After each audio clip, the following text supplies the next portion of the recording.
everyone. Welcome to Healf Experience. Andrew, welcome to Healf Experience. Thank you. Delighted to be here. Delighted to have you. I want to jump right in because I know everyone wants as much from you as possible.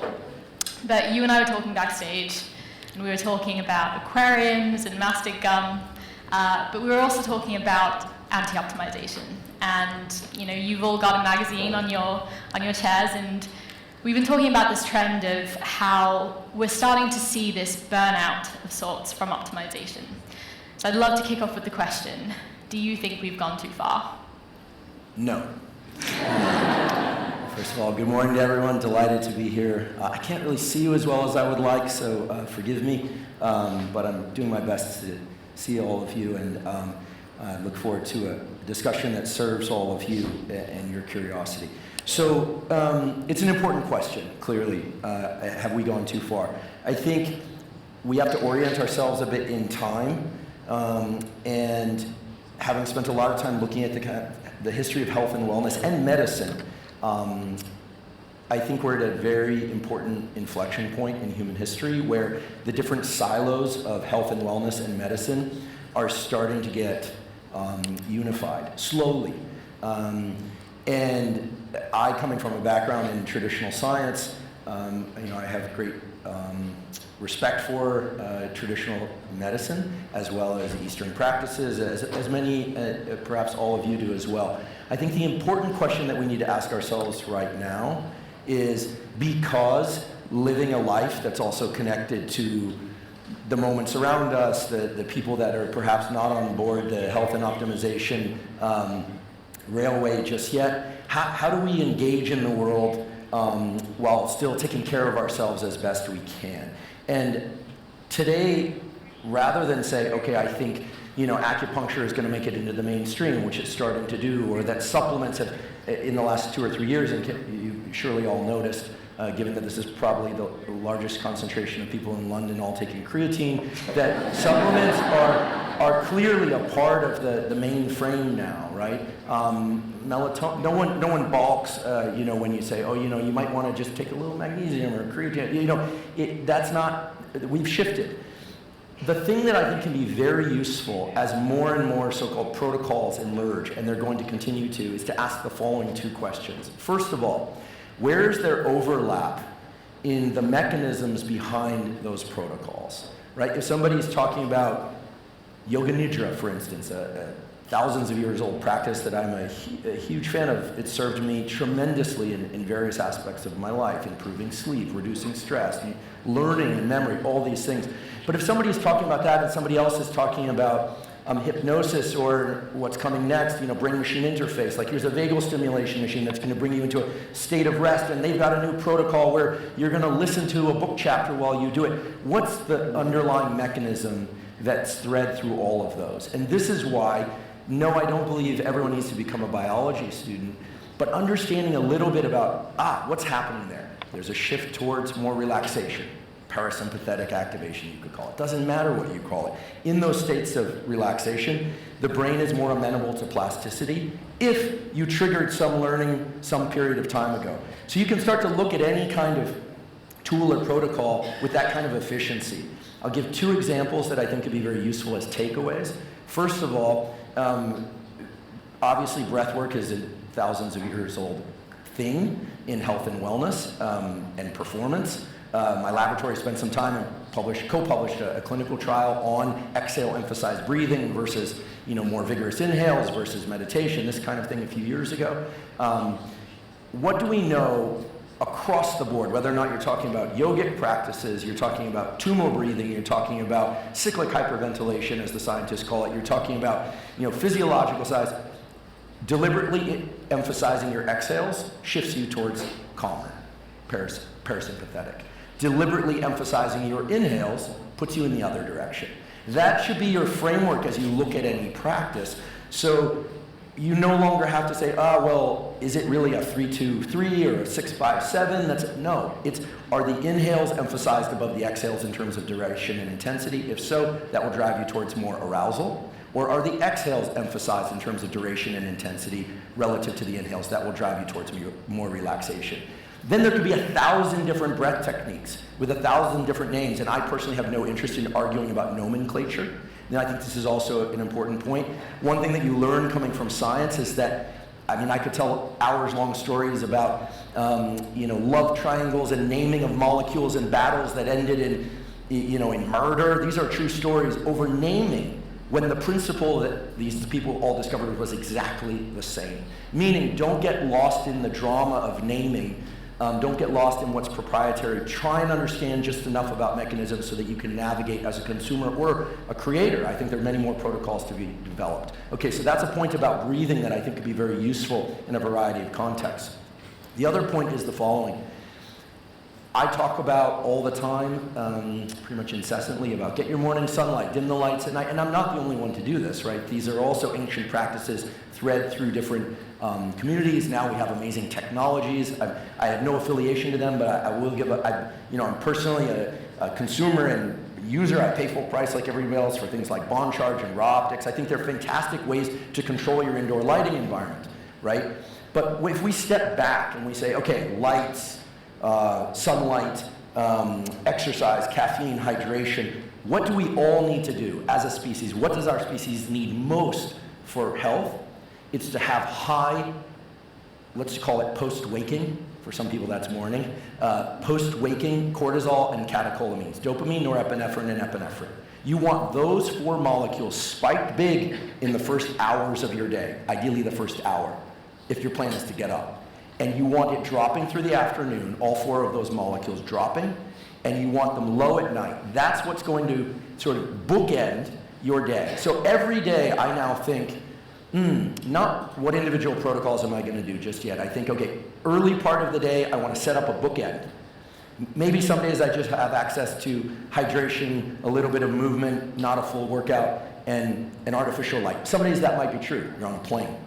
I know how you work out on a plane, but look, seen people try. But you get the point. Some days you can get all the best stuff, natural light in the Tuscan sun, or a great workout and caffeine.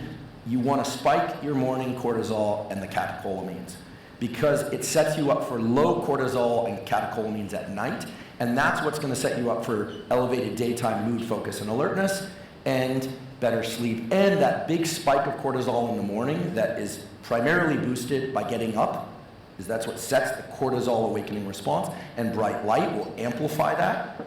That also makes it such that when, not if, but when bouts of stress arrive during the day, that you can recover from those bouts of stress more quickly. What you don't want is a big flat or sort of humped cortisol curve, as they call it, diurnal cortisol curve, because then what happens is if you have stress, it's on top of that elevated level in the afternoon at night. And then you start getting into chronic sleep issues and these sorts of things. If you think about these bookends, high and low, let's just say for sake of discussion, so I don't have to keep saying catecholamines, cortisol, the catecholamines under there, and low cortisol at night, and you start designing your day around that, regardless of the context you're in, you do what you can when you can, you're going to end up better than most anyone out there. But hopefully you'll pass that information along so that people don't think, oh, it's the cold plunge, it's the sauna. Those things are wonderful tools to create these bookends. But what I've come to discover in thinking about this space a lot and looking at the different protocols is that there are now, and this is a wonderful thing, we are now living in the time of principles. In the same way that in the context of neuroscience, we could talk about principles of neuroplasticity. Does serotonin open plasticity? You might be a little bit concerned if I told you that SSRIs can open plasticity, as can psilocybin, as can any molecule that increases serotonin. Does serotonin control plasticity? No, it just shifts your state so that you can then create some learning. We'll get back to this. But the point is, it's not about a particular approach. It's about an underlying principle. And those of you that come from the world of exercise science will understand this as, these are not my words, but the words of Andy Galpin, who's a PhD in physiology and professor of physiology. The techniques are many, but the principles are few. There are many ways to stimulate a strength increase or a hypertrophy increase or a speed increase or an endurance increase. You could run, you could swim, you could bike, you could wall sit, right, if you want muscular endurance. But is a wall sit any better than a plank? Not really, it depends. The principle is you're trying to generate muscular endurance. And so in this context of optimization, I think we're at the point now where we need to all step back and say there are a near infinite number of tools, of protocols, machines, things you take, things you avoid, like bright short wavelength light at night. Get those bookends of high and low cortisol morning and night. Understand that exhales calm you down, inhales ramp you up through known mechanisms of the vagus nerve, known mechanisms, and then all the naming, all the particulars kind of fall into place. So that optimization then becomes a kind of rational approach to approaching your day, as opposed to like, oh my goodness, I'm trying to drink from the fire hose. You mentioned cortisol. What about things, when we try to do too many of these things, like cold plunging, caffeine, even things like, obsessively checking sleep scores? I know I've been there and have found that oftentimes that sort of spikes my cortisol more than lowering it. How do you feel about, sort of that and the stress impact of that? Yeah, it's a great question, measuring. So I think today we'll probably end up talking a bit about reading, what neuroscientists call, it's really geeky sounding, reading from the body versus writing to the body. 5-10 years ago, I had a colleague at Stanford, a graduate student, Rachel Colmar, who's a very, very skilled neuroscientist who went on to work for a bunch of wearables companies. And in the early 2000s, she showed up on a unicycle, because she's also a unicyclist, to a conference, a neuroscience conference. And scientists are different. And she had maybe 10 wristbands on. And I was like, what is this? And she's like, they're wearables. Wearables are the future. It's like, yeah, okay. Just like unicycles are the future. But she was right. And she said, yeah, pretty soon it's just going to be a small, small device. And it's going to be seamlessly incorporated into people's appearance. She was right. The number of ways to measure our bodily state now, in sleep and out of sleep, is pretty vast, and it's going to continue to grow. I'll tell you a little hint of what's coming next. Right now it's mostly based on heart rate changes, which is great. Soon there are technologies coming that will actually directly measure the function of the autonomic nervous system, how calm, how stressed you are, not just by virtue of heart rate, but things like galvanic skin response and things like that. So more sophisticated ones are coming. Maybe even real-time cortisol measurements. That would be awesome. That would be awesome. Somebody build that. I'll buy it. And I'll blab about it without any request for anything in return. Just build it. How cool would that be, right? Because you could know how high to get your cortisol to make it low at night and so on and so forth. So the trick here is this. So my colleague Ali Crum at Stanford, who studies mindsets, they did this experiment, and others, where people get a sleep score after, and it's either a lousy sleep score or a great sleep score. And it turns out it can really bias your perception and your cognitive ability throughout the day. So this, of course, doesn't work at the extremes, but they've done it both ways. You sleep really well, and they tell you slept lousy, and you perform less well cognitively. You sleep lousy, they still got about 5.5 hours, so it's not like 2 hours or 3 hours. And they tell you, you slept great. It was a short sleep, but you got great deep sleep, great REM sleep. And their cognitive performance scales up with that. So we are very subject to these belief effects. So what I suggest doing is collecting your metrics daily, if you're into that. I am. But checking them weekly, if you can. And comparing them against just a note, how you felt subjectively that day. And then you can start to get a sense of what your real sleep needs are. I, for instance, do pretty well on 6 or 6.5 hours.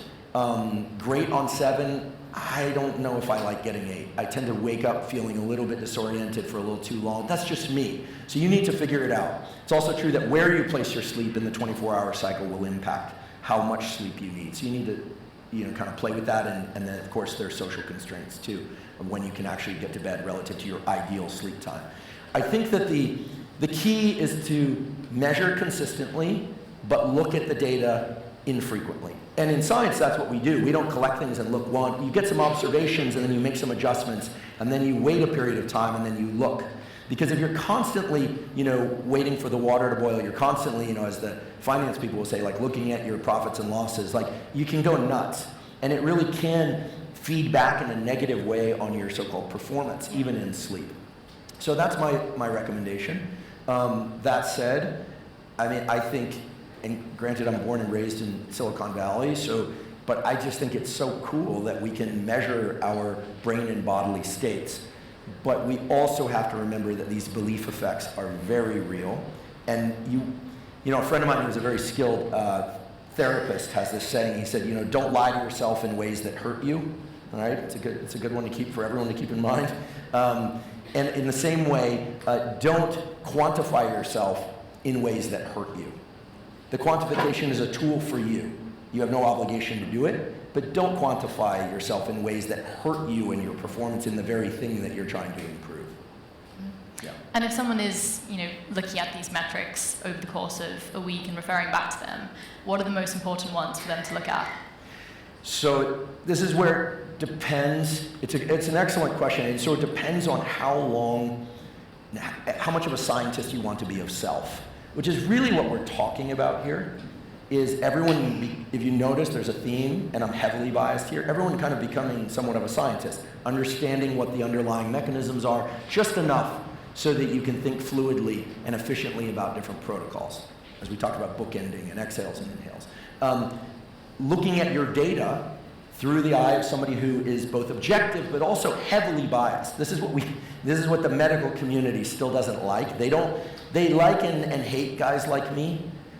Folks like me, because we come in with questions and we come in with reports of experience that are now backed up by things. You can't just tell it, like for instance, if you want a free blood test from your doctor covered by insurance, you have to tell them that something changed. You can't say, I got this thing and it hurts. Or can you measure my cortisol? You have to say, you know, my cortisol used to be really low at night, now it's really high. I need it tested again. They have to do it. The change is what they're obligated to follow up on, believe it or not. You hit anything else, they might do it, might not do it. When you start getting armed with information like that, you're arming yourself with information like that, they are pushed down particular avenues. And you're allowed to ask them, by the way, whether or not they get any kickbacks for anything they recommend that you take. This is just a fact. Do you get vacations or kickbacks or cash? How much? Could I see how much? I think this is important. If you buy peptides, by the way, even from a non-physician, you should ask them what they buy them at wholesale for. If, you know, this is an important feature in why they get them from a certain place. I'm not trying to push back on these communities, but I think more transparency is good. Okay, so if you're a scientist of yourself, you sit down with your weekly data and you say, okay, Tuesday night I slept particularly well, subjectively. I felt great the next day. You go back and you look at your data. What did you do in the preceding 48 hours? What did you not do? That sort of information starts to become useful over time. Because I'm feeling loose and to the extent of maybe reckless, I'll just talk about something like I've started to experiment with different peptides. Why wouldn't I? This is an emerging space. And I'm not suggesting anyone do this, but for instance, I've experimented with, and I have no financial vesting in this peptide pinealon, which incidentally is not from the pineal. Talk about nomenclature, it's super annoying. It's from the cortex. It's a peptide made in the brain, but not the pineal. And I've noticed that if I take it in frequently, very small dose before sleep, I get something like 3 hours of REM sleep. But not just on that night, on subsequent nights as well. So the reason I tell you this is not so you run out and take pinealon. It's so that maybe you don't need to take it every night, because some people report that it helps them and some people report that it doesn't, this kind of thing. So I'm starting to learn whether or not it's a useful tool for me or not. Again, I'm not recommending it. I'm willing to put I know my risk-benefit ratios, but I'm foraging for this information, and I think that we need more people being scientists of themselves. So I would collect the information, but then once you kind of you're in a rhythm, do you need to write everything down? No. The same way that somebody who's very, very skilled at resistance training or endurance training could quantify every last detail, but at some point your intuition actually matters, and you can just carry that forward. So I'm a big believer, again, in when you start something new, careful collection of data and spending some time with those data are great. And as you get more advanced, you can do less of that and occasionally touch back into things if you feel like things are going off the rails a bit. But I don't believe that we need to constantly be monitoring our numbers in every dimension. I don't. I actually think that would run countercurrent to my view of wellness, personally. Yeah. We're talking about measurements now, And something that I'm personally quite fascinated by at the moment is this fascination with faith-based practices and prayer and neurotheology, things that you can't really measure. I'd love to hear your thoughts on that and why biohackers, people of science, are suddenly so fascinated by a belief in God, by faith-based practices. Yeah. Yeah, I get asked about this a lot lately, in part because for a couple of particular reasons, mainly that I got that in prayer, I was sort of kept hearing this thing like, maybe you should talk a little bit about this. I want to be very clear. I believe in the scientific method. I believe in evolutionary biology. I don't say that as a protector thing. I also very clear that I believe in God. I believe there are things that are outside the realm of human perception that are faith-based, because we can't access them in the same way that we access other sorts of experiences and information. I won't get too much into my own personal experience because I've talked about it elsewhere. I will say that it's interesting. I'm still a professor at Stanford, teach there 1 quarter a year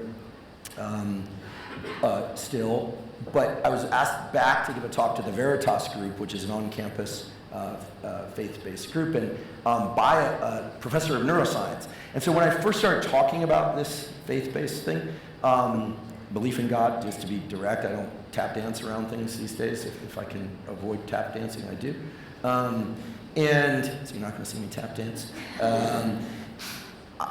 It was interesting. I expected a lot of pushback, but instead I got a lot of outreach from other scientists, many of whom are members of the National Academy and this and that, which is only to say that encouraging this. And so what I realized is that there are a number of people similar to me who are thinking in this way or feeling something in this way, but that weren't talking about it. And also, it goes with public life, and it goes with the nature of the things I've been discussing since I started the podcast. I get a lot of pushback about different things, maybe not from this crowd, although perhaps some on certain topics, but cold plunges or this or supplements or that, whatever. Guy's a jerk, yeah, okay, sometimes like everybody else, but I do my best, this kind of thing. But the faith-based thing, it was like crickets. Like, nobody's coming after me for this? Like, this is weird. Like, I don't remember putting on that spiritual armor that was going to protect me from this and it was very interesting. I keep waiting, like, I'm not trying to invite it in, but very strange. I noticed that this topic sort of divides people into more or less thirds, not unlike the alcohol episode, where I would say about a third of people were like, you jerk, I love alcohol. Why did you do this to me? Why did you ruin my life? About a third said, you know what, I never liked drinking. I never felt good the next day. Thank you. You gave me an excuse to not drink. Okay? And then a third who were like, yeah, of course, we've been saying how this is carcinogenic poison for ages and ages. Okay, listen, I go on record, I want to be very clear. People have a couple drinks per week and you're doing other things to take care of yourself. As long as you're not an alcoholic, you're an adult, you're probably going to be fine. Right? Chances are. It's true. We're also in London. So what's that? We're also in London. You're also in London. And I people love a beer. Yeah, and I don't drink, but I opt not to drink. I certainly don't disparage any that do.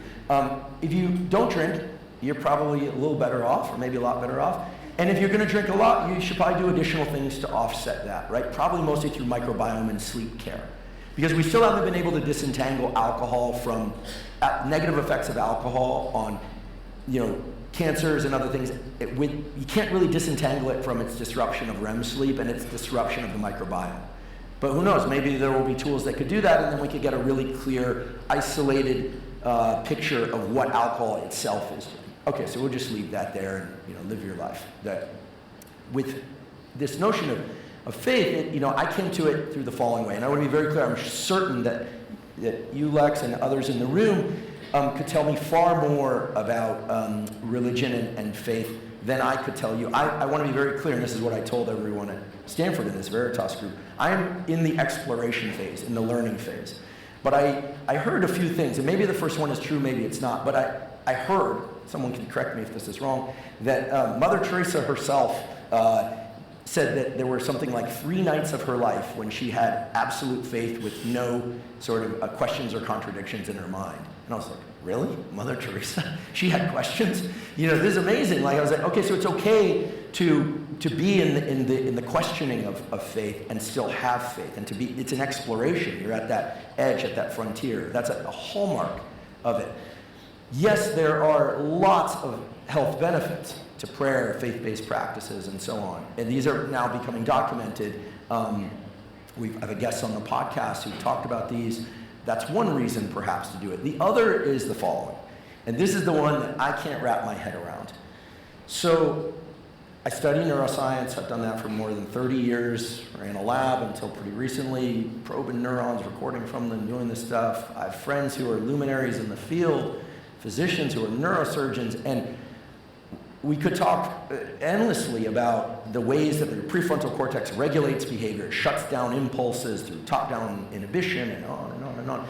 But over and over and over, I've observed in other people and in myself where you're conscious of something, you're trying to make a change, you're aware of something in yourself or in the world, and despite your knowledge and better understanding of how you would like to be and think and feel, you can't quite do it reflexively, or sometimes even with deliberate effort.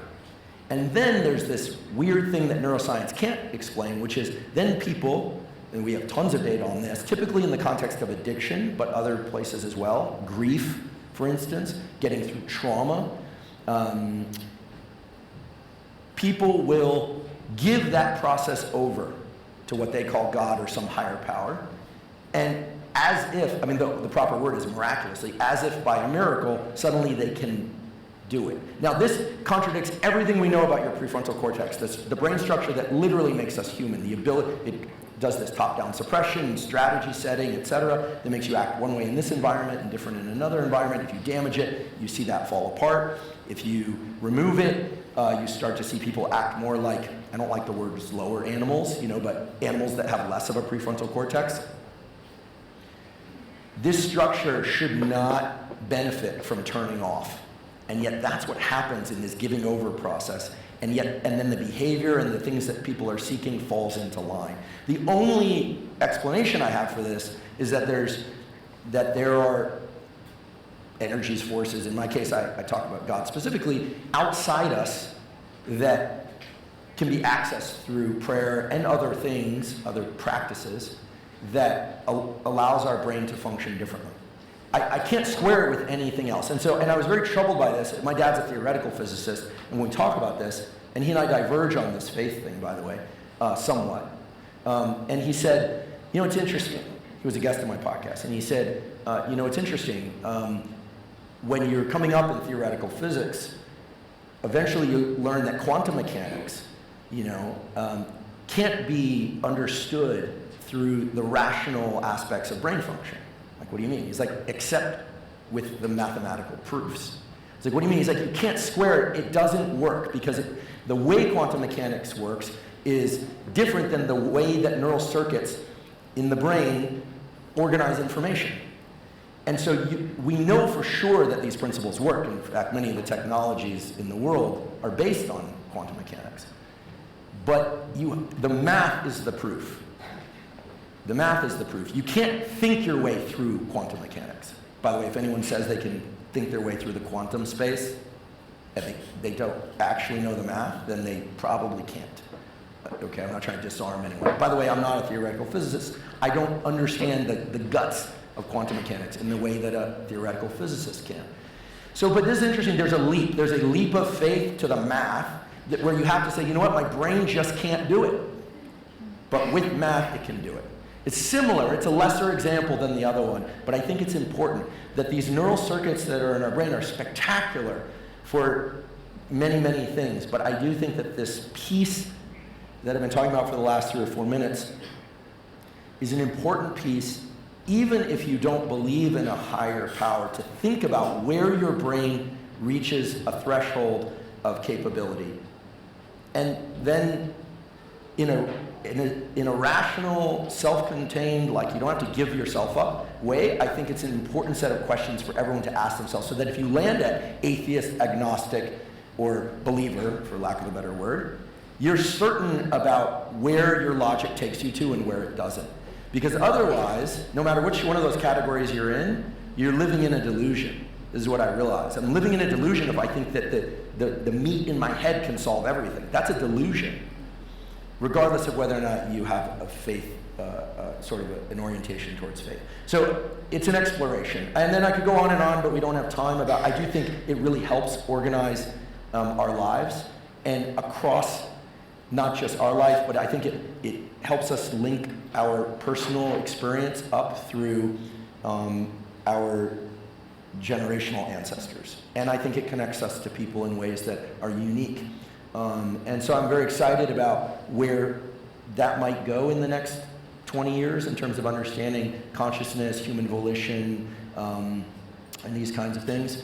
And as you can tell, I might sound like I approach this like a scientist trying to parse each piece, and I do. But there are also moments that I've experienced, I'll just say, that are just beautiful, where you can just start to kind of open yourself up to things that are beyond rational understanding and just see what comes in. It's probably the most exciting, and I get a little emotional because I think it's the most fulfilling aspect of any exploration I've done in my life. And I've spent a lot of time probing brains, probing health practices, doing things, and this to me feels like the one that holds the most potency. Have you ever witnessed any miracles that science just simply can't explain? Oh goodness, yes. Do tell. Okay, well, some of them are just sort of, I turned 50 last year, and it was like I'm still here. The fact that, I don't want to get into stories about this, but all three of my scientific advisors died early: suicide, cancer. So the joke in my field, the morbid joke, is you don't want me to work for you. It's okay, scientists and physicians talk like that. In fact, the last one, he was a physician scientist, and he said, before he died, because he had not long enough, but an extended exit, and he goes, "You're the common denominator." I was like, oh man. I think two things. One brings us back to the conversation moment. My graduate advisor, there are only two topics that make me cry, talking about my graduate advisor and my previous bulldog, Costello. But I have a new bulldog, Strummer, and he's sort of moving that sadness out. It's a reflection of love. I love them both. So I'll do my best. I told myself I wouldn't cry today. Damn it. Okay. My scientific colleagues know this. I had to give so many obits, and I had to write an obit to Nature, and I'm giving these talks for all these amazing scientists. Eventually I was just no more. Because one day I was walking up to the stage, and a member of the National Academy, his name is Claude Desplan, he's a fly biologist at NYU, and he grabbed me by the arm and he goes, "Are you going to make us cry again?" And I'm like, "This is the last one." So when Barbara was dying, she has two young girls that I knew. She was pregnant with them while I was in the lab. We were very, very close. And something interesting happened. She had cancer, then it relapsed, cancer, then it relapsed. She had the BRCA mutation, which is a difficult one. Often portends cancers, although, so one reason to get your genome done, you can do certain things perhaps to navigate around that. So as she was getting close to the end, we had a conversation where she was describing they like the Giants, baseball fans. They're in San Francisco. She was describing watching the Giants game with her girls and her husband Lee, who's also a neuroscientist. And she's a scientist and an atheist, and she was talking about the way that her perception of time was becoming so fine-sliced in these last moments that she could literally feel this way. Now, granted, she's loaded up on Lord knows what in terms of medications and things, but that she could feel these moments that were enormously, her words, filled with love inside of watching her girls watch the game or do this thing. So you can only imagine how dreadful this would be for any of us, right? But she said it's like she was able to access a certain feature of love that was through a change in time perception. This is how scientists talk. And that she was ready. And I thought, that's a miracle. Now maybe it's a feature of just knowing you're going to die. I don't know. Someday I'll find out. But that to me seemed like a miracle to square that, the sort of gravity of that experience. Okay, so I'll move away from that because I don't really want to cry. For the record, I don't see a tear, but and I'm not against crying. It's just it kind of messes up the rest of the thing. And then the other one is that I've had the experience of praying, and then I try not to ask for things. I try and just be a receiver and try and be. I want my body and my mind used for goodness. And I think I've been, there are times when I'm like, this is a miracle that I thought it was going to come through one avenue, and of course it came through this other avenue. Yeah. We're spending a lot of time on this. I hope it's okay that maybe we should get back to dopamine. But what's that? Is that a yes? Okay, let's do that. There we go. Yes, move on. Yes, move on, or yes, carry on? Okay, well, carry on. All right. I think that's enough of that for the moment. Just because I think, check it out. You got a forebrain, you can always back out. Check it out, see what's there. Be an observer, be a scientist of yourself and the world around you. I will say this, as attempt at closing that out. I look at humans as just another species. I'm not happy about it, but I've worked on probably over 24 species in my life. And when I say worked on, I mean removed the brains of, in some cases recorded the neurons of, stained the neurons. Rat, cat, monkey, bat, I'm not proud of it. I'm an animal lover. Cuttlefish, you name it. Our close cousins, the macaques, I'm not happy about that. That's actually one of the things that led me to public education. A lot of my scientific career, while I think the information I collected was of value, I really do. I was like, I can't quite square that, what I was doing with the impact I felt I was having. So I decided to stop harming animals and start talking about what I'd learned. That's just me, and I feel good about that choice. I do eat meat, so I'm not. I have to square all that too. But one thing you'll see when you study other animals is they have a certain capacity, and we accept that's it. They can do certain things, they cannot do certain things. Bats are great at echolocation. Cephalopods might be aliens. I'm beginning to think that now, having had multiple octopuses is the correct plural. Octopuses. Not octopi. We can talk about why that's true. Octopuses as pets, but I don't expect my dog Strummer to drive to the grocery store, right? I see humans and their patterns, and I think we've kind of got the data, right? We've been around a while, we've been documenting things a while. We seem to have this need still to settle conflicts through violence, there's a component of lie, cheat, and steal. There's also tremendous benevolence in us. I think we've got the data. And I think we need new tools, protocols, that start with, we are awesome at certain things, and we're just not going to quit repeating these things that don't serve us or the world well. We need to change these things, and we need to look outside of human brains in order to do it. Does that mean AI? Maybe. But right now, AI is based on the internet. You know that, right? It's based on the content of the internet. Soon it will be based on actual neural activity. But it's still based on us.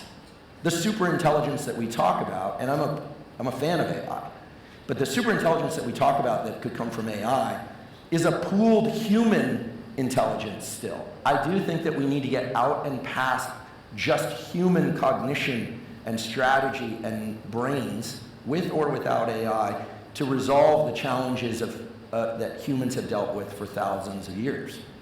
If you think about it, there's no other way. We're just going to keep on this wheel. And if we are the one species, it seems, we don't know, maybe the octopuses are the other, the ones, watch, they'll turn out to be like the platypus. But the other species that can try and make sense of these things, right? I don't think Strummer sits back and goes, if I could only get on that keyboard, get a password, I could get a social account, and I could get out of all this bullshit and get myself the treats I want. But we can do that in the best way.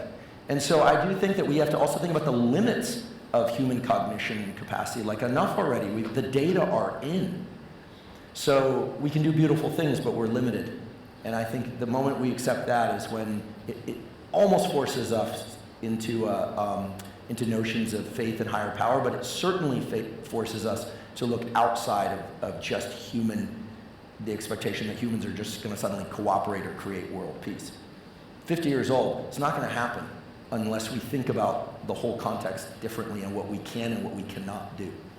Right now we're really far from science. Can we go back? Okay, thank you. Okay, tell me, going back to science, and thank you for sharing that, by the way. I think from the response, I think it's great to see these conversations that aren't always tied to data that we can necessarily explain happening. I think it's a fascinating time to be in this industry and curious about this industry. Yeah, can I just say one thing? In the past, discussions about science versus faith, here's one advantage of growing up the son of a scientist. I was surrounded by a lot of incredible scientists. Murray Gell-Mann discovered the quark. We had a bird watching thing that we did together. Like, I was lucky to have that at one point in my life. Then my family life took a turn for the worse, but I had that. And I'll tell you, scientists, I don't care if they have Nobel Prizes, they are just like everybody else. And typically in the past, the discussions around who could prove a point around the things that we were just talking about went to the person who was most hyperverbal, and the best swordsman, tended to be men, at that time anyway, the best swordsman with words. So when you sit and you listen, I won't name names, but we go, oh, so-and-so says this, no, I follow so-and-so, and you're like, yeah, that's just language. They're not actually proving anything. And we'd say, oh yeah, and they got it, right? They proved the lack of existence of God, or the existence, that's not the way it works, right?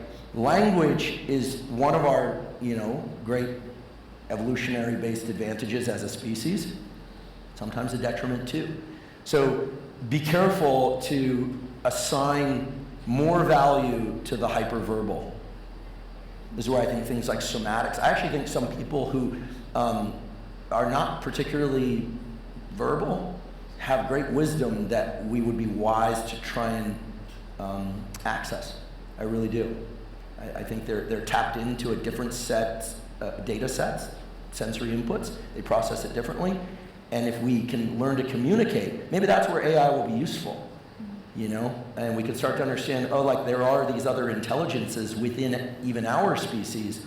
Maybe that's the way our species is going to move forward a bit, instead of just blah, blah, blah. And this is coming from someone who does a lot of Rick Rubin, who we're both a fan of, I love him for that reason of he says very little, but what he does say, it sort of hits you right where it needs to. Oh man, Rick. He's a close friend of mine. I feel very blessed. He's like, I could spend hours talking about Rick's stories. I'm thinking about which one I'm going to tell. Two really quick stories, but real fast. For my birthday, Rick's like, I have a birthday present for you. So I went over to his house. We do this. We sauna cold. We hang. And I'm like, what is it? He's like, it's a meditation. I was like, oh, cool. Send it to me. He's like, no, we're going to meditate. So we meditated for my birthday for 40 minutes. And then afterwards, I opened my eyes. I'm thinking, this is Rick Rubin. He's my friend, but it's still weird, right? With the beard and the whole thing. I'm like, something's good. And I go, so? And he goes, that was your birthday gift. I was like, all right, man, okay. The other one is, Rick has a practice that I haven't really talked about much, that I do. It's very similar to Yoga Nidra and non-sleep deep rest, which highly, highly encourage people to explore these liminal states between sleep and awake. And that's what Yoga Nidra and non-sleep deep rest really is. Body totally relaxed, mind more or less alert, but relaxed. Rick will spend a lot of time just lying down or just completely relaxed. If you look at the Tom Petty documentary, he's horizontal for most of it. Man doesn't have a lot of furniture. He just lays down a lot.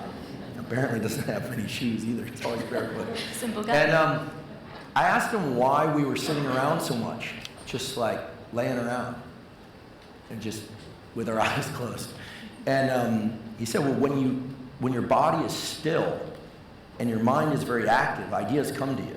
And this is exactly what happens in rapid eye movement sleep. Your brain is very, very active and your body is still. There's something about that state of mind and body that I think is very powerful. And I've also a colleague of mine, very different, Carl Deisseroth, probably one of the greatest neuroscientists ever to live, also a psychiatrist. bioengineer, probably will win a Nobel Prize, although I don't want to jinx him. Spends a lot of time just sitting, he tells me, completely motionless, trying to think in complete sentences for about an hour or two. Why? Ideas just come faster. You can structure, so there's something about movement that both contributes to and can inhibit thought processes. So it's very interesting. And if you, by the way, if you ever wake up from a dream that you really like, Rick taught me this, it really works. You can just lay motionless with your eyes closed, and you can often go back into the dream or some version of it. If you wake up from a dream and you don't like it, you move your body, and pretty soon you're focused on something else. It's really kind of moves away the nightmare. Before we end today, we're not close to the end, I don't think, but before we end today, I'll have to give you this weird eye movement trick that makes you fall asleep because we finally understand why. We won't all do it together, but remind me at the end. Okay. Do it. Yeah, Rick's amazing. I think he's tapped into a different way to experience life in full appreciation of what's around him, but he doesn't seem to get like absorbed in it, but he's not away from it either. Really, really interesting guy. Maybe at the end I'll also mention a text I got from Rick recently, which blew my mind. Share it now. Put you on the spot. I'll come back to it. Okay. Yeah. You mentioned appreciation. Is it true that appreciation is really good for neuroplasticity? Appreciation. Yeah. In general. Feelings like, yeah, appreciation, love. I might be getting that wrong, but I'm curious No. I'm just trying to make sure that I sometimes pause with my eyes closed, just make sure I don't, take off into a podcast about this. By the way, I've always been exactly the same. When I was a little kid, I really liked Aquaria, and I would just talk about Aquaria all the time. And my mom would say, "Hey, listen, we're going to take a little break." And I used to spend so eventually she would dump me at this fish store in California Avenue in Palo Alto. These two older Iranian guys that would let me document all the fish and see which fish were in which fish. And, but then I realized that people were buying fish at carnivals, and they throw the ping pong ball, it lands in a thing, you take home the fish, and I realized these fish are going to die because they don't understand that you need to dechlorinate the water. So I bought all these dechlor, these little droplet bottles of dechlor. And my mom would take me to these carnivals, and I would give you a bottle of dechlor if you want a fish, but you had to listen to my talk about chlorination first. But I think we saved a lot of fish, so I like to think. So the podcast was just they just put a microphone in front of me. It didn't, I think that plasticity is interesting for the following reasons. I think that there are two kinds. We often talk about the kind where you do something, it takes effort, it takes focus. I've talked a lot about this. There's going to be a friction, what I call limbic friction. That's the adrenaline and norepinephrine in your body and brain that changes the state of your circuit so they can change. Right? If you can do something or you stay super calm, there's no reason for your neural circuits to change. This is just the hard truth of being human. Unless you're a kid, in which case you can access it through just new experience. So often we think about this okay, I'm going to focus, I'm going to get limbic friction, I'm going to incremental thing, I'm going to make errors, I'm going to do it, okay, and then I sleep, and then during sleep it rewires. But there's the other kind of neuroplasticity, which is the type that you access through letting go, through coming off the gas pedal. And it's not just to allow the stuff that you've been pushing on to happen, because that's how it works. You push, you sleep, your brain rewires, in particular in REM sleep. That's how it works. But there's this other piece that we don't quite have a language for in the health space, but that certainly is well documented in the neuroscience space, where you kind of loosen the bolts, as I like to call it, on your desire to control everything. Here we are again to not always being in that top-down individual. Maybe you're playing with a kid or your dog or you're out with some friends and you just kind of step back for a second and you realize that you were trying to control something in the situation. You were trying to show up a certain way or do a certain thing, and it was impeding your experience. Your brain is split into two places. And you just decide to appreciate what's around you without having to be in it, sort of dilate your gaze, and then suddenly you're back in it again.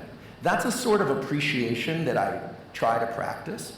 I'm not just making this up. I'll do this from time to time. The reason I came out here and I look around is I actually am quite introverted, and believe it or not. I don't mind being around people. I really enjoy people. But if I come up here and I feel like I have to talk at you, it doesn't feel good. So I come in, I'm like, this is cool.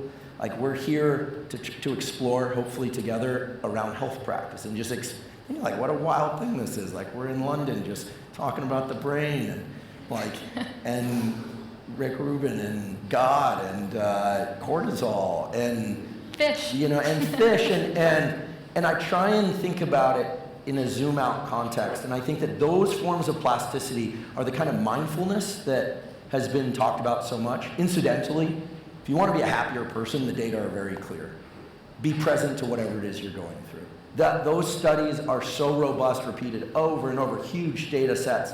It runs counter to how we think, to be happy we have to have joyful experiences. Yes, but even in moments of discomfort, when we're just present to those, and then we pivot to the next thing, that's really what our nervous system and our wellness of mind and spirit really seems to thrive on.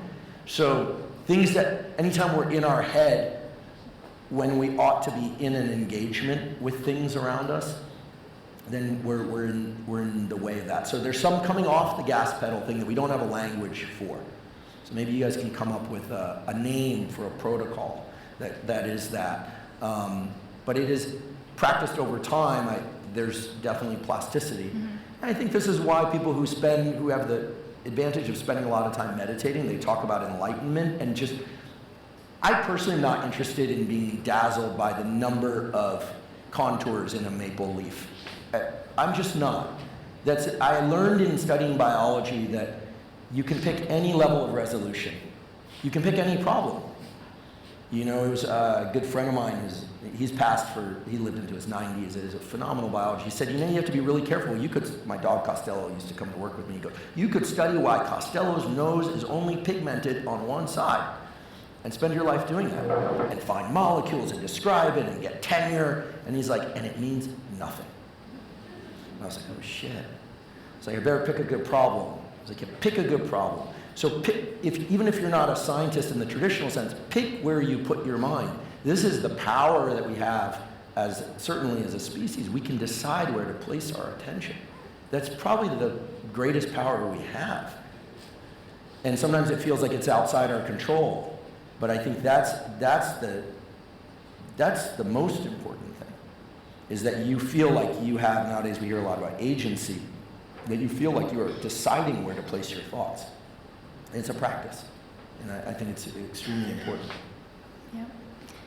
You've mentioned a few people that sound a fair bit older than you, that have passed down different words of wisdom, advice. I'm curious to know, what is the most impactful thing that someone has said to you?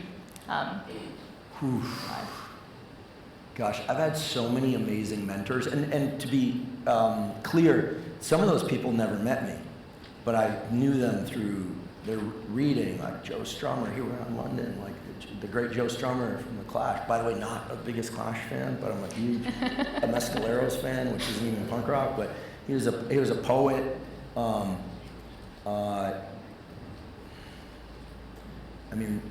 Rick has been a huge influence. That man is tapped into something. What he shows up as, like that's how he moves through life. It's wild.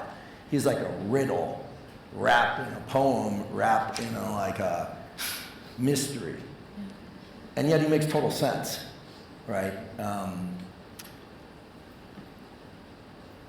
It's probably what Rick said to me long ago. He said, I had discovered something that was really upsetting to me about the world in a context that doesn't matter. It's uninteresting and unimportant now. And I was just like really floored. And he goes, yeah, man, it's all lies. I go, what do you mean? He's like, it's all made up. All of it. And I go, I know, that's why I'm upset. And he's like, no, all of it, all this stuff. Humans just made it up. He goes, there's only 3 things that are real, like actually real.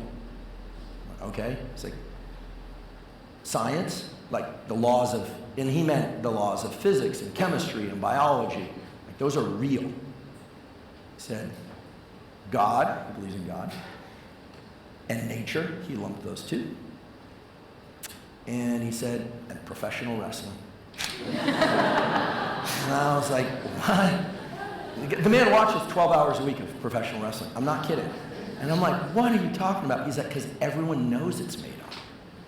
The rest of it, like what we call politics or countries, or this is why it's important. Like, I love that we have a name, health and wellness, right?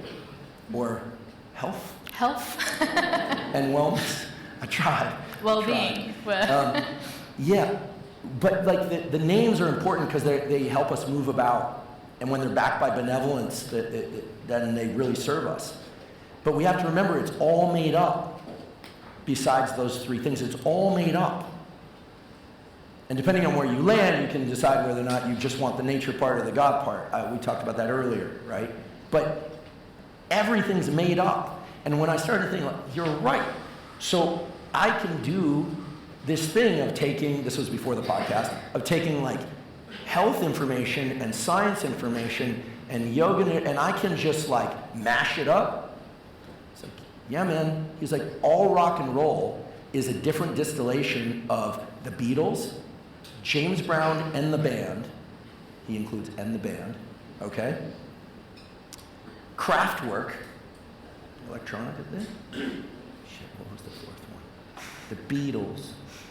And the Ramones. I can't believe I forgot the Ramones. I lose pump points for that. So he actually thinks that you look at any musician, any music, and those are the macronutrients. And he's like, so music is made up from those four groups. What's really exciting? What about this? What about something new to come along? Right? So that's where I get excited, is when I start thinking like, so what he's talking about is a principle of music. I can't play any music. I love music. I'm a consumer of music. But he's talking about the macronutrients, the same way I talk about it's cortisol and melatonin. One goes up, one goes down. Cortisol goes with dopamine, norepinephrine, and epinephrine. As melatonin goes up, serotonin goes up. You got morning and night. This is the way we function. And different things work better in our early day and later day. We can move these things. But so when you start, he got to a principle of music. And that's when I go, oh man, like this guy's ability to really, the reason he calls himself a reducer, not a producer, is like he's right. Like distilling things down to principles and understanding what's true and what's made up doesn't mean you discard the names and what the made up stuff, but it really helps you navigate. So we can continue to go, but I think if we're kind of hitting on a theme today that I have no plan, by the way, but if we're hitting on a theme, it's that we need to try and peel back some layers. Sure, try a new supplement. I took Shilajit this morning, right? I took some pinealin 2 nights ago. I'm doing all that exploration, but I'm, from time to time, you don't have to do it every day. You step back and you're like, where am I in this whole thing? You're like, what am I pushing on that maybe I don't need to, what do I need to do more of that I'm not doing? Where can I come off the gas a little bit and live in more appreciation? What are going to be the things that really move the needle? And, you know, getting an understanding of what you're doing at those deep principle-based layers, I actually think is where our field, which this is at. It's not creatine 5 or 10 grams. I take 10. You might take 5. Some people take 3. My sister holds water at 3. She takes 2. She loves it. Great. There's a podcast, right? But it's not about that, right? It's got to fit into a framework. And I also must say, this isn't a cynical view, it's really exciting. I've watched different fields of neuroscience in particular evolve over 5 or 10 years. Tools come in, the field explodes, it goes, moves really fast, and you get to a principle. And then another question. And that's the way it works. That's the way we're going to advance this health thing. This, by the way, is also true for those of you that are thinking about being entrepreneurs in this space. I think the people that can come up with something that is not just derivative, not disparaging anyone, I love what I see, people are experimenting, trying things. The market decides ultimately, right? But thinking about things differently, putting things into conceptual frameworks, not just product here, is going to be very, very helpful. Thank you. I'd love to give the audience an opportunity just to peel back a few of those layers as well. So we're going to have some people scattered around with mics. If you do have a question, if you pop your hand up, I'm going to see if I can see you. Right here in the front. If we can get a mic just down here. Could I make one request? For this to work, because I've done this a few times, I grew up in the classroom. Like this? The more specific the question, the better. Like a topic about, like, could you talk about trauma would be like a podcast. And so the more specific the question, the better. And keep in mind, in order to get to the greatest number of questions, which I'd really like to do, I'm going to help me out in trying to give me the opportunity to answer in 1 to 2 minutes max, just out of fairness to answering more questions. Okay, thanks. Hi. Hi. So as an observer and participator of the wellness world for 15 years and a mother, and I add this because are we safely saying that that part we're going into is intuition? Because I feel like all this data and information sometimes pulls us away from the connection of our body and that inherent intuition that we have with ourselves and how we make decisions towards that. So is science moving into intuition a little bit? Yes, it is. And I think, so in 15 seconds, science is moving toward intuition because of an inconvenient feature of doing science. They got forced to do it. Hard to study the brain in animal models.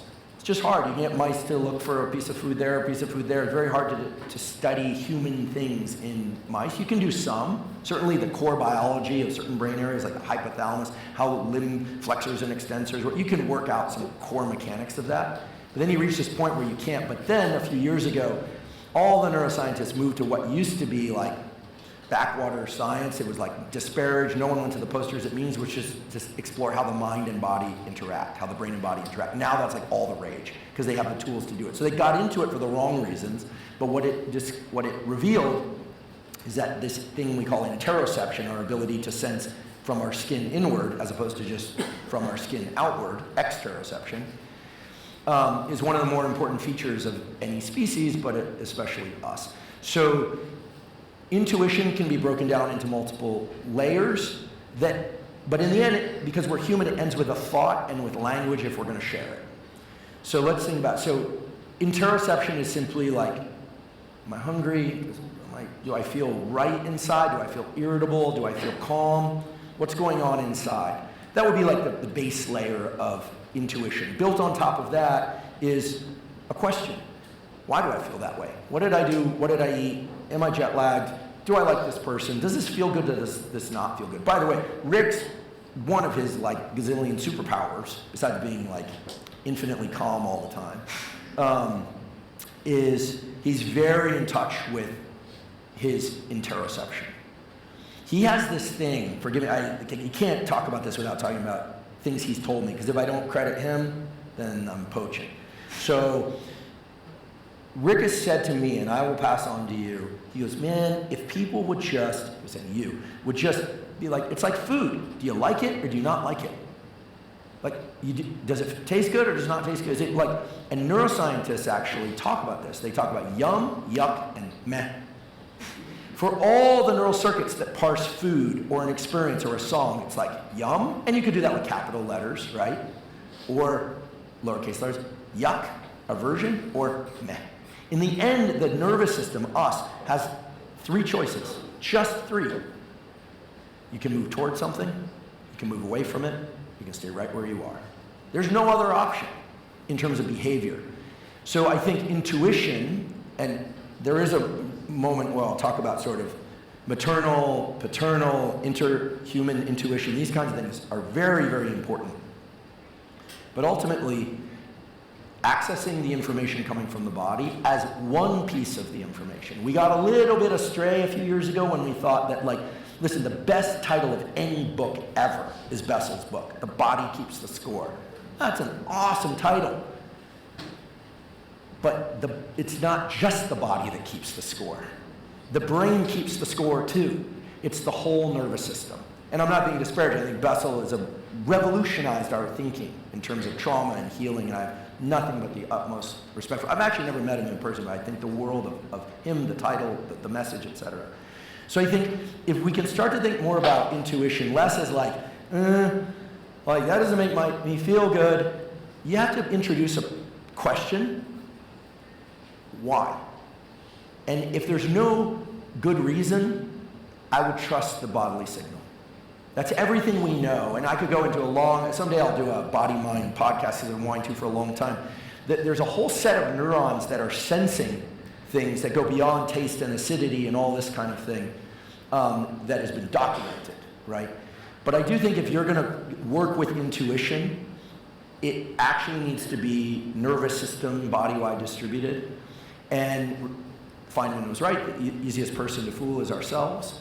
And I think, but the thing that we're missing, and this is a call to action for you, is we don't have good language to talk about intuition. When we talk about I feel this, it doesn't quite work. We need a new language around this to work with that's going to make it more facile for us to have discussions like this. But I will never set aside intuition. In fact, the times in my life when I set aside intuition and I made up a story about why I was just being a wuss and I should just push through this. And there are times for that, Lord knows. But laziness, and there are times I believe in pushing hard and anterior mid-cingulate cortex and plasticity, all the stuff I've talked about on the podcast, the Goggins effect and so on. But the times when I've ignored that kind of deeper intuition, I should go like this, not like this, because I was too much like this, it put me at the threshold of destruction, self-destruction. Many times. So I will say, I do think parents have it. I think it's obvious that maternal intuition resides with those that are mothers, right? And paternal intuition is probably its own thing. I mean, these are, and we need a language so that eventually we can bring this forward. I think it's a vital part of health. I think it's a vital part of human experience.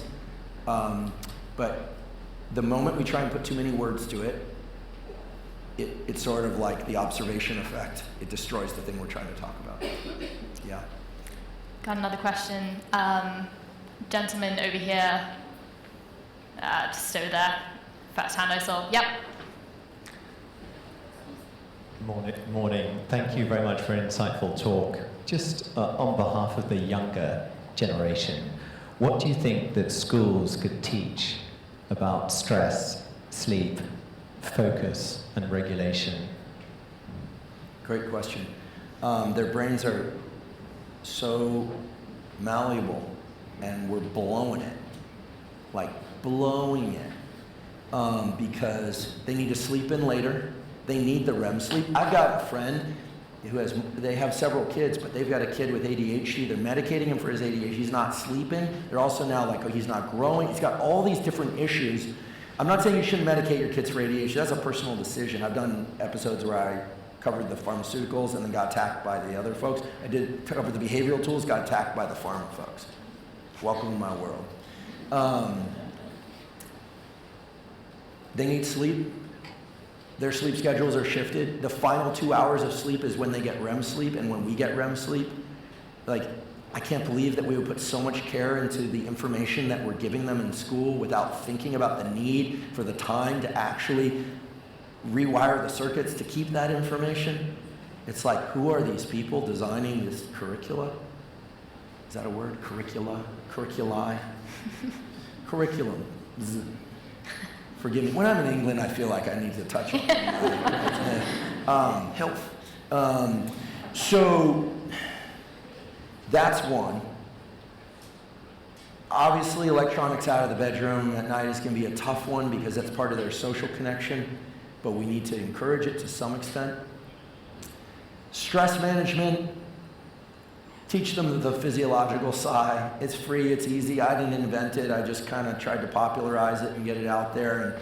And gosh, if I had known that there was a tool that was like pre-installed in me, works the first time, works every time, to just emphasize and exhale. You don't even need to do it works better that way, but just dumping air as a way to bring my level of physiological arousal down. If I had learned that when I was 11 or 12, it would have saved me in so many domains of life going forward.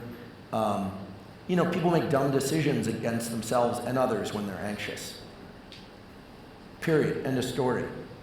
We got to control, only we can control our anxiety in healthy ways. I wish they would learn that. So more sleep, more REM. They should get scored on their REM. You get a REM grade. my school. No, there isn't going to be a Huberman school.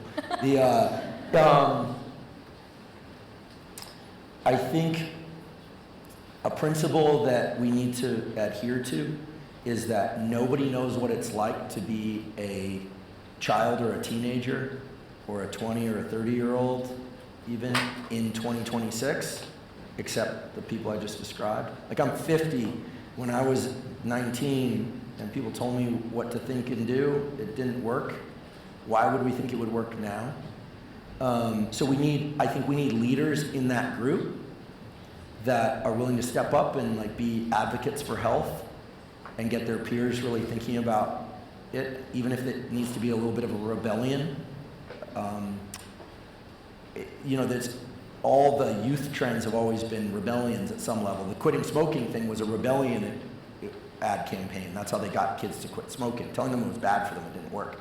Getting them to rebel against the older establishment by pitching the establishment as these people trying to take their money in health, that worked.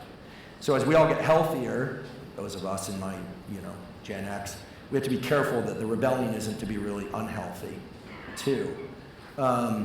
And then in terms of, so you said sleep, you said stress management, and there was one more. What was it? Focus and regulation. Purpose. Gosh, the purpose piece takes time. I can manage 5-year increments in my life. The purpose piece takes time. And I think there's no one formula. And you can't search for it too much. It's sort of like looking for meaning. It kind of escapes you if you're looking for it.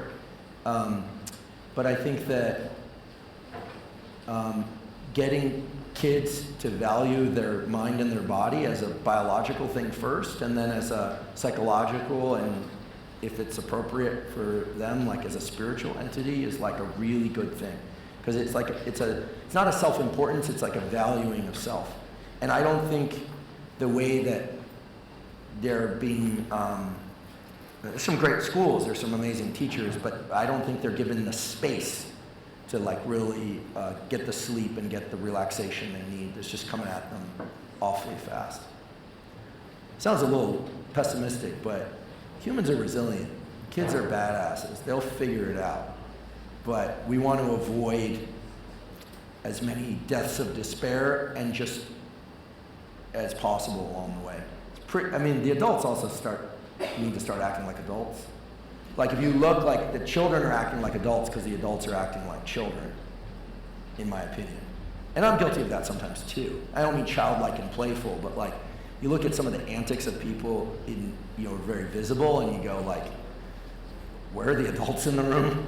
So I think the more examples of people that are like pretty, like no one's perfect, right? We're human, but that have that are at least attempting to like put themselves in it, like get squared away, as my friends would say. Thank you so much.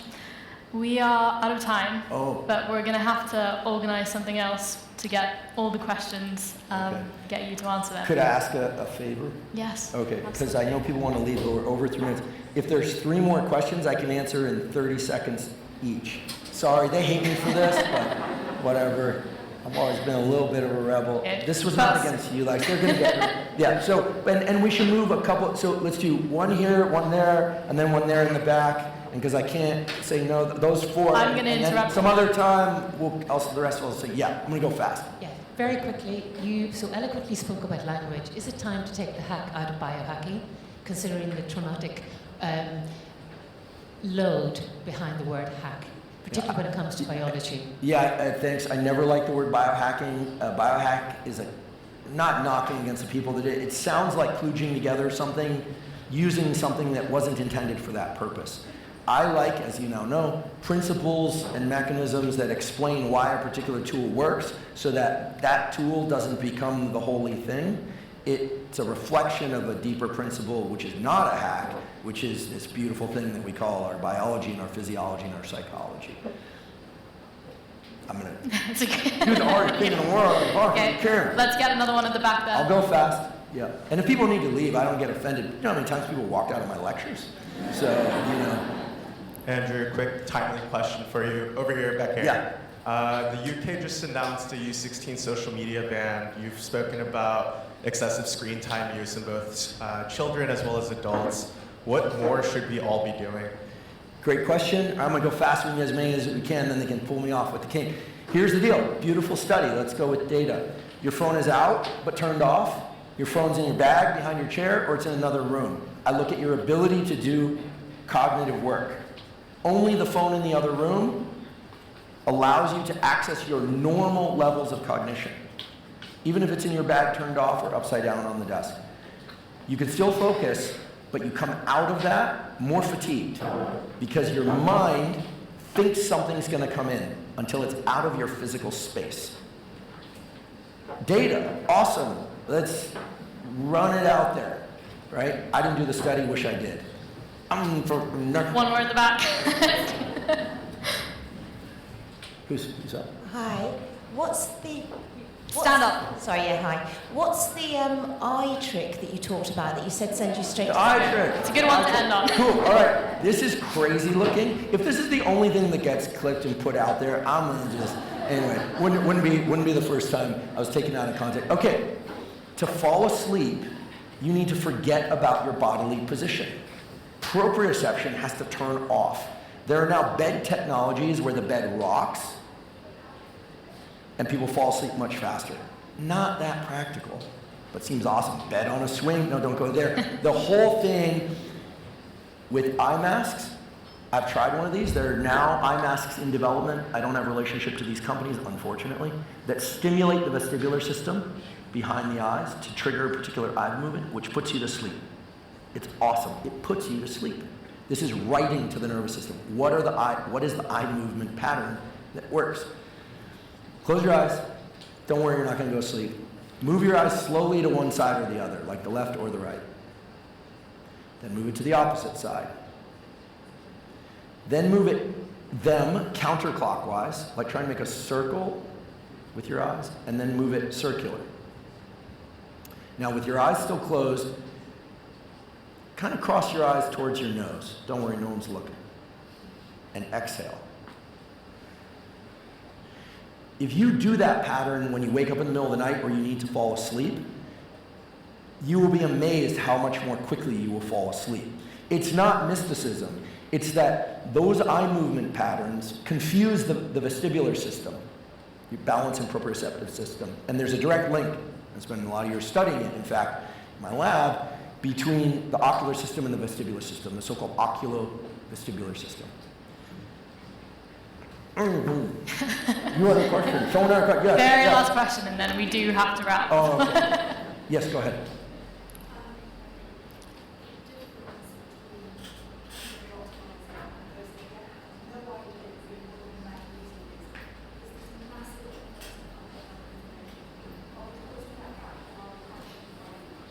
So the question is, are we closing, thank you for your question. The question is, are we closing the gap between those who have no concept of like what magnesium is and why it might be useful versus those that are really like levitating in a red light bed with PEMF and like with a glutathione infusion? Slowly but surely, I think we are. And this is a great question to finish on because I think that ultimately, like it might seem that it resides with people like me, but it doesn't.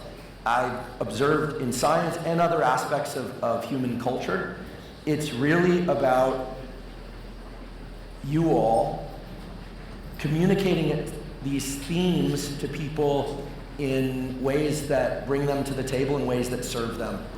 And I think we've broken down the walls, the barriers. You know, there was a time when only classical music was music, right? When hip-hop wasn't, well, Rick and those guys definitely blew that one up, right? When this happens in music, it happens in culture, it happens in science.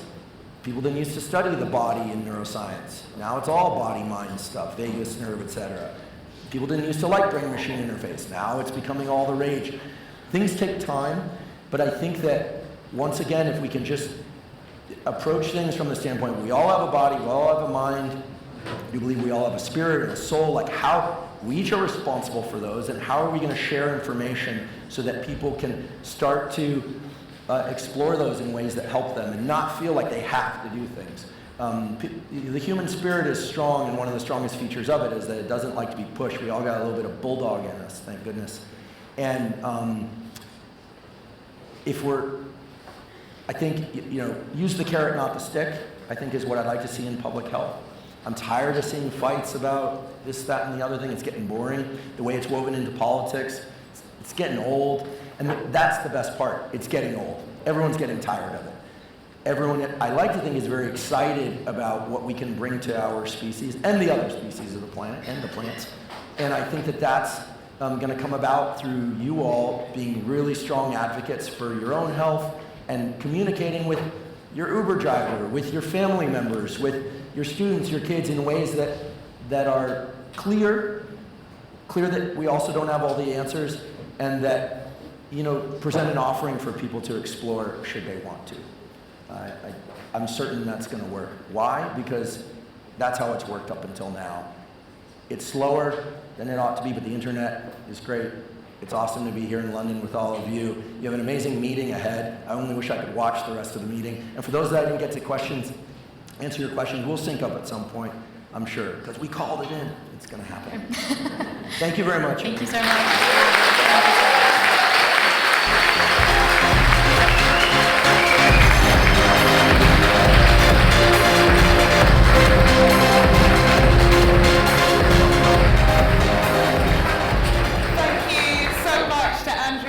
To Lexi, thank you for all of your questions. There's so much to take away from that. I'm gonna